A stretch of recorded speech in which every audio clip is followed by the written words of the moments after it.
This is episode 2 of the conversation with Skywomen, women who have fallen victim to various kinds of scams online, and in some instances, some of these women have lost millions.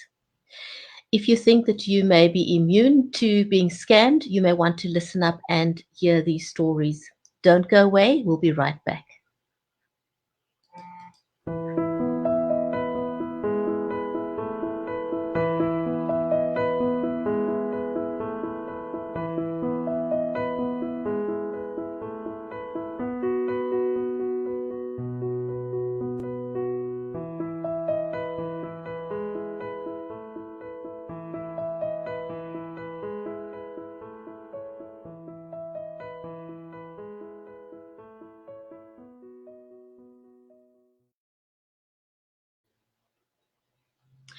And welcome back. I'm your host, Bridgetti Banda.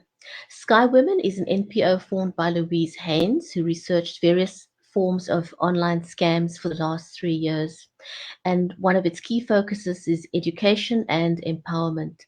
She discovered that the victims selected by scammers are generally single, they are middle-aged ladies, and they are often business women, professional women. The scam artists are professionals themselves, and they have a very thorough selection process for their victims. They have access to spyware, they often disguise their accent, they use fake profiles, and they steal the identities of others. They come across as being extremely genuine, sincere, and always have a high-profile profession. My guest for today is Madelaine Gomez. Madelaine is an ex-director of a top 10 company for 20 years. She's an executive business and mindset coach and a doctor in metaphysical science, as well as a public speaker of creating a mindset for the future. Madelaine is passionate about assisting people at all levels with their self-development process to create success in their personal and business lives, to eliminate the potential repeat cycles of struggle, poverty, illness, and relationship problems. She works closely with leaders to create an individual leadership brand that serves their desired outcomes. So let me welcome on screen and introduce you to Madelaine Gomez. Madelaine, welcome to the show. Thank you very much, Bridgetti. Good to have you. So, Madelaine, you have been a victim of cyber crime.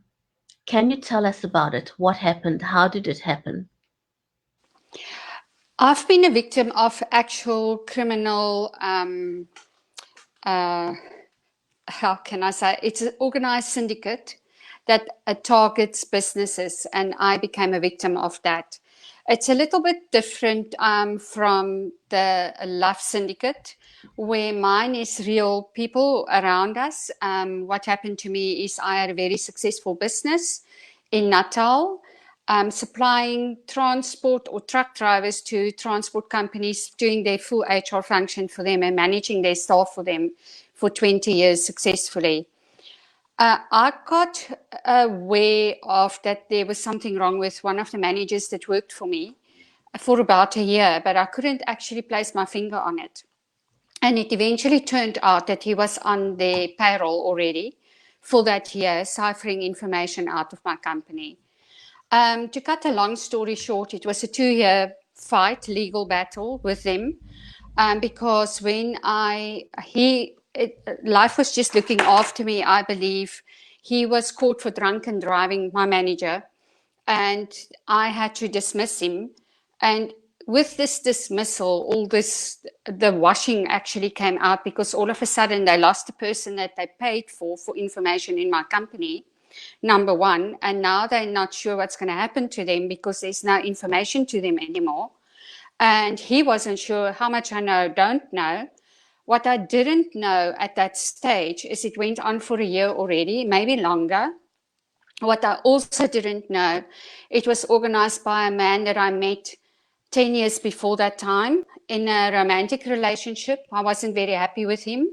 Over a period of 2 to 3 years, he on numerous times tried to infiltrate my business and take it away from me until I broke off with him in total. It was organized by him. He was part of an organized crime syndicate in South Africa. And that's how they planned it. So they were a bit more target orientated in the sense of they built a house across the road from me where I lived so that they could have my movements in their eye all the time. They stayed very close to me without me knowing. Only afterwards, when we went through what happened and what I've been through, did we realize that I was actually watched easily a year before the time, if not longer, to catch up with my movements. They join the same social groups. They join the same networking groups in business. Everything I did was basically copied so that they could really know and understand my life. I was targeted via my cell phone. My cell phone was tapped. I could even hear them in the background. So it was done so openly. My emails were basically hacked in, and they sent viruses. I paid my salaries on a Thursday, and which was crucial. And we couldn't actually pay late, or we could not pay because these people worked the whole week and they got paid weekly. And it was the crux of my business, is to pay the people on time, my employees. And they would send a virus on a Thursday morning to my computers and it would wipe everything out. Luckily, we made backups and we were aware of what they were doing. But as we investigated them and as they followed me on the road and I took registration numbers down and we started to investigate this group, we could put the group together and go into the crux of it. And there's a lot of detail involved in it. The man that was behind it was in the life insurance companies first. He was a life insurer selling life insurance. And he tried a couple of times for my staff to buy life insurance from him, even promising me a cut for every person who died on this payroll. And I refused, and I had meetings with my staff and said, please don't do it, because we've got bargaining council and I've got life insurance included there already, and it just doesn't sound right to me. So there were a couple of times that he tried to home in that way, and we could put all of these legs together and build up the information on the group. What happened to my son and myself is we were not safe at home. I had to put on 12 cameras around my house to basically keep an eye on us, and that didn't stop them at all. They had friends in the legal circles, so I tried to get protection order. I tried to go to court. I complained with photos, with affidavits, with information, with proof, with evidence, with everything. Didn't work. By the time I got to court, I either got to my lawyers, I could see in front of me, they were not even on my side anymore. They didn't fight for me. They would open false cases against me every time I go and ask for protection. It got so bad that my case was postponed for 12 times in court, my main case against them. And in the meantime, they made false cases against me. So it was just money running out into legal fees all the time. Never mind the psychological effect it had on me. And eventually, I just got a message from somebody to say they're going to grab my child for a ransom. And that's when I decided I cannot live like that. Nothing's worth my child's everything to me. And we left our home with our furniture, everything as it is. I closed my company and I moved away for safety. So the police wasn't of any assistance to you, and to this day, as we speak now, is there any investigation? Have you had any kind of assistance? No, when I came to Cape Town, I noticed the main player again in Cape Town, in the center close to me. And I went straight to the police and we did get a protection order on him. Second time around, I got one in Durban without knowing I'm going to move to Cape Town. So otherwise, we would have done it countrywide, and we didn't. And then in Cape Town, I noticed him again following me. So the police in Cape Town was amazing. And they acted immediately and they got me a protection order on this one specific person. But no, the police were not really a great help, although they all said to me, I'm not safe at all, but they can't do anything for me because unless they really do physical harm to me, there's nothing they can do. They warned me and they said they're aware of the group, they are dangerous, but there's nothing they can do. Until they literally physically harm me, there's nothing they can do. So it was more a psychological rundown that they played on me, which actually eventually worked because I got so tired, you know, I had to look after my son at that stage who was young. And I didn't want to bring him into this picture and upset his life too much, although I knew we were in danger. I am a woman on my own. I looked after my mother financially, my family. I had a huge staff complement to look after and keep them happy. And then I had, of course, my clients. Then my business was my bread and butter. My clients knew about it because this same group approached my clients and gave me affidavits about it. So they knew what was happening. They knew what was going on. But there wasn't much they could do. And eventually I had to go and see them all and say, listen, I'm sorry, I don't know what to do anymore. I am not safe. It's getting worse. It's not getting better. I do not get the protection from the law that I should get. And there's nothing more I can do unless they kill me or they grab my son or they literally do harm to us. Nobody wants to believe me. So there's nothing more I can do. And I can't find the right legal team that's not being, I don't know what they say behind my back or what they said and discussed or whether money change hands. I don't know. But my legal team would be from the beginning when I met with them, they would say, we're on board, we're going to protect you. This is nonsense. We can see what is going on. And until they meet the other legal team and then we get to court and then nothing happens. I mean, one legal team even signed my rights away to protect myself. And I've been through horrific disappointments when it came to the law and to legal teams. So I had no option than to close my business, basically cut my income immediately, move away, leave my home.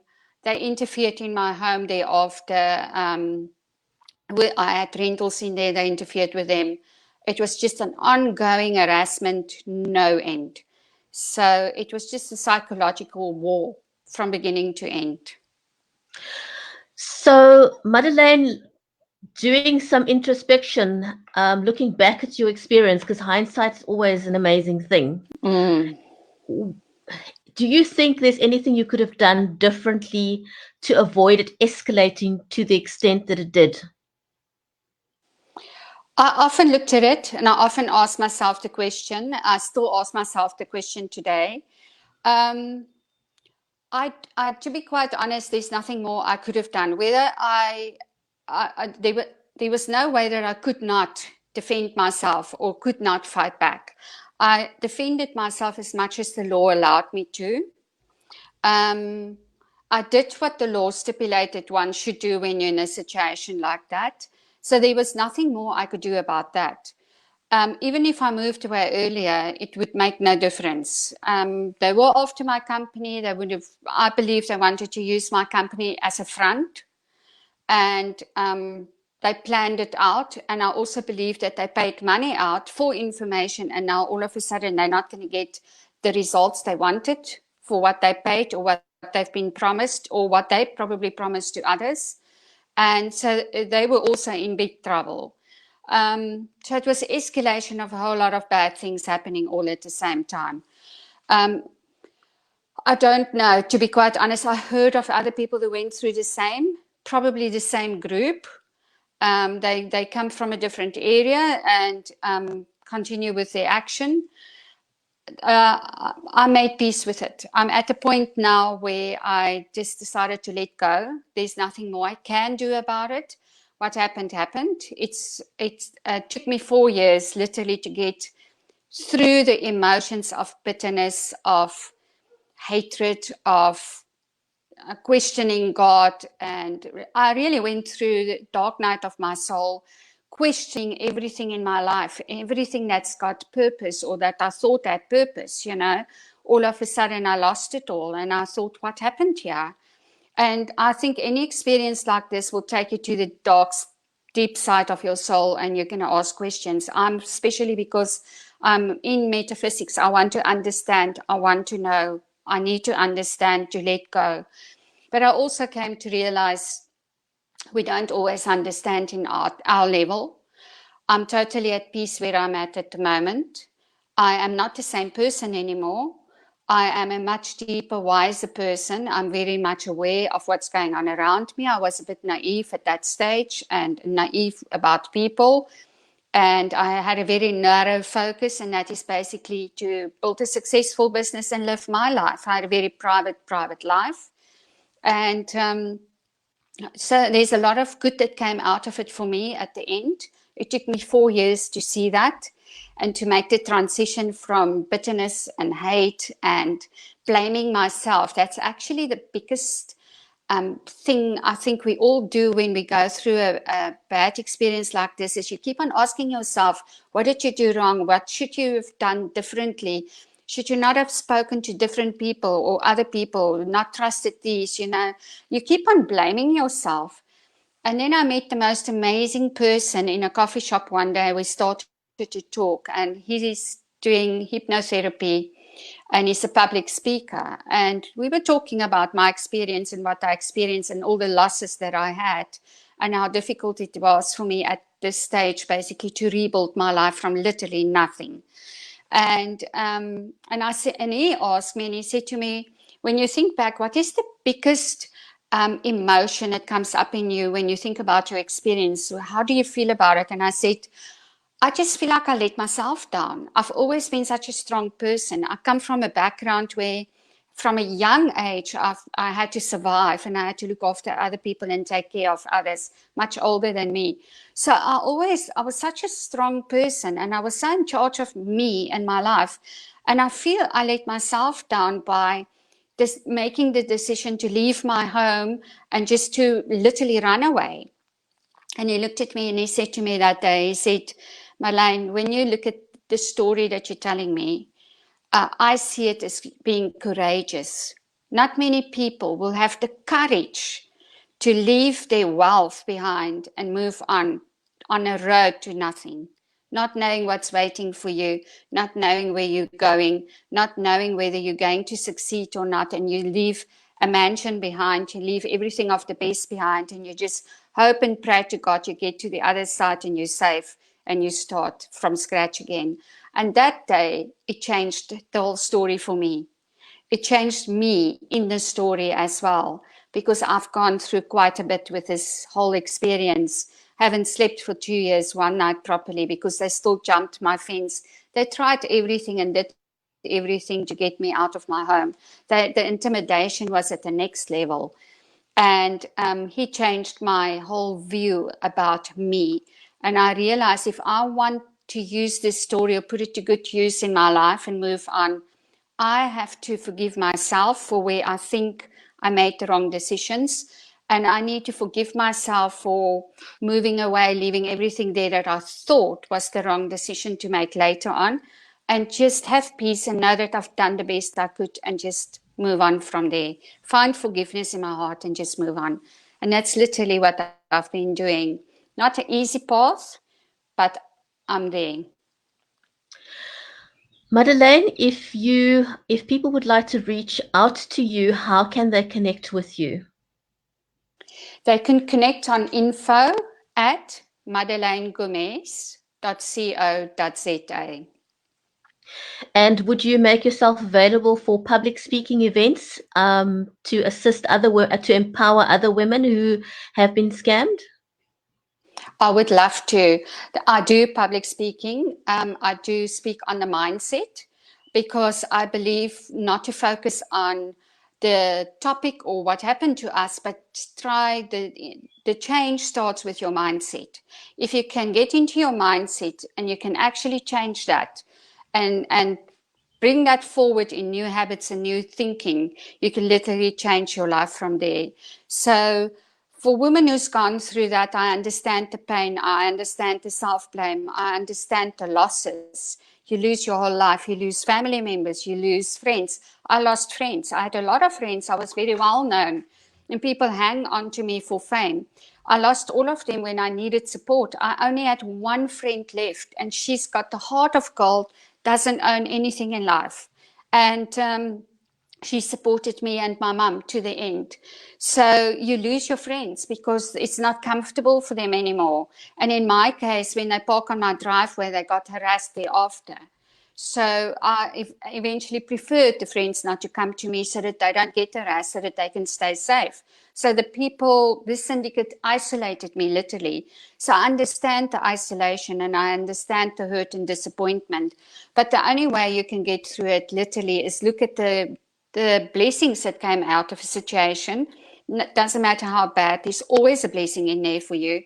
And also change the mindset, not to focus on the negative, not to focus on what happened, but focus where you want to go from here on.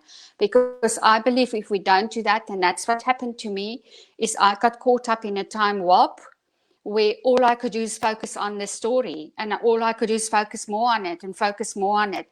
It isolated me more from other people because I didn't want to be with other people. I didn't see a future, and I woke up tired because I was so tired of looking at this sad story. And only when I went into my mindset and changed my mindset did my life started to change. Madelaine, thank you so much for sharing your story. And I want to thank everyone who's watched us live today and anyone watching on the replay. And I will implore you to please share this broadcast so that we can create awareness and so that we can help uplift and empower others who may currently be caught in this cycle of being defrauded or scammed. Madelaine, thank you for sharing your story. Thank you for the opportunity, Bridget. It's a pleasure.